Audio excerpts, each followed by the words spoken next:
Bible के अंतिम पुस्तक प्रकाशित वाक्य अध्याय 4 1 से 11 पद को हम देख पाएंगे। यूहन्ना यीशु मसीह का चेला, जिसको पतमुस नामक जगह पर सजा दिया गया था, इसी जगह पर यूहन्ना के लिए स्वर्ग का द्वार खुल गया और वहां से उसे शब्द सुनाई दी, यहाँ ऊपर आ जा और मैं ये बातें तुझे दिखाऊंगा जिनका इन बातों के बाद पूरा होना अवश्य है। तुरंत यूहन्ना आत्मा में आ गया और देखता है स्वर्ग में एक सिंहासन रखा हुआ है और उसके ऊपर कोई बैठा हुआ है। उस पर जो बैठा था वह यशब और मणिक्य जैसा दिखाई पड़ता था। आइए अब हम सिंहासन पर कौन बैठा है उस पर अपना ध्यान केंद्रित करते हैं। आज कई शिक्षाओं को सुनकर लोग दोषित हैं। कोई कहता है जो सिंहासन पर बैठा है वह यीशु मसीह है, पर दूसरा मनुष्य कहता है यीशु मसीह नहीं, पर उसका पिता है यहोवा। मेरे प्रिय मित्रों, आप सबको याद दिला दो, जो सारी सृष्टियों का करता है वह त्रिएक परमेश्वर है, पिता परमेश्वर, पुत्र परमेश्वर और पवित्र आत्मा परमेश्वर। आप इन पदों को पढ़ें तो समझ में आएगा।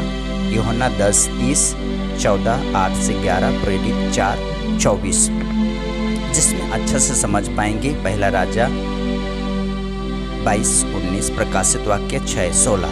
इन आयतों से कह सकते हैं सारी सृष्टियों का कर्ता सिंहासन पर बैठा है। आगे देखेंगे, यूहन्ना देखता है सिंहासन के चारों ओर इंद्रधनुष दिखाई दे रहा है, जैसे हमें बरसात के दिनों में भी दिखाई देती है। जिस प्रकार से यहेजकेल को दर्शन में दिखाई दिया था, यहेजकेल 1:28, इस प्रकार यदि आगे देखें तो सिंहासन के चारों ओर और सिंहासन लगी हुई है, जिसमें 24 प्राचीन श्वेत वस्त्र धारण करके बैठे हैं और उसके सिर पर सोने का मुकुट है। आइए चलते हैं, प्राचीन कौन है? इज़राइल के 12 गोत्र, यीशु मसीह के 12 चेले, एक मिला के 24 हैं, जिसको प्राचीन कहा गया है। आगे पद संख्या 5 से 11 में स्वर्ग में बड़ी आराधना को देखते हैं।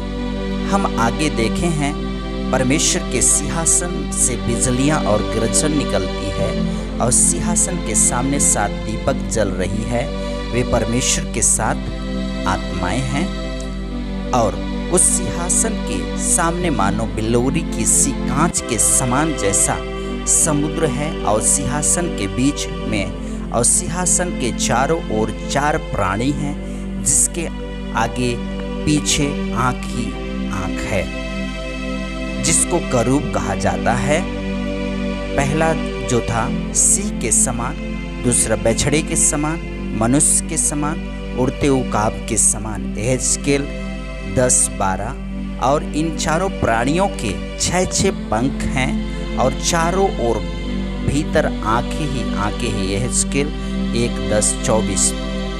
और वे रात दिन बिना विश्राम लिए यह कहते रहते हैं, पवित्र पवित्र प्रभु परमेश्वर सर्वशक्तिमान, जो था और जो है और जो आने वाला। यशायाह 6:2-3।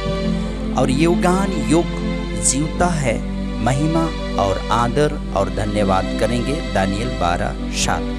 24 प्राचीन भी परमेश्वर के सामने गिर पड़ेंगे और उसे जो युगान युग जीवता है दंडवत करेंगे और मुकुट को सिंहासन के सामने यह कह के डाल देंगे, हे हमारे प्रभु परमेश्वर, तू ही महिमा और आदर और सामर्थ्य के योग्य है, क्योंकि तू ही ने सब सृष्टि और तेरी ही सब इच्छा से और अस्तित्व में थी और सृष्टि सृजी है। सो इस प्रकार हमारा ये अध्ययन आज का समाप्त होता है। आगे हम मिलेंगे 5-6 अध्याय के साथ। तब तक के लिए आप सबको अलविदा एंड आमीन। 4 घोड़ों का रहस्य खुलेगा लगाम। मिलते हैं 4 घोड़ों के साथ आगे।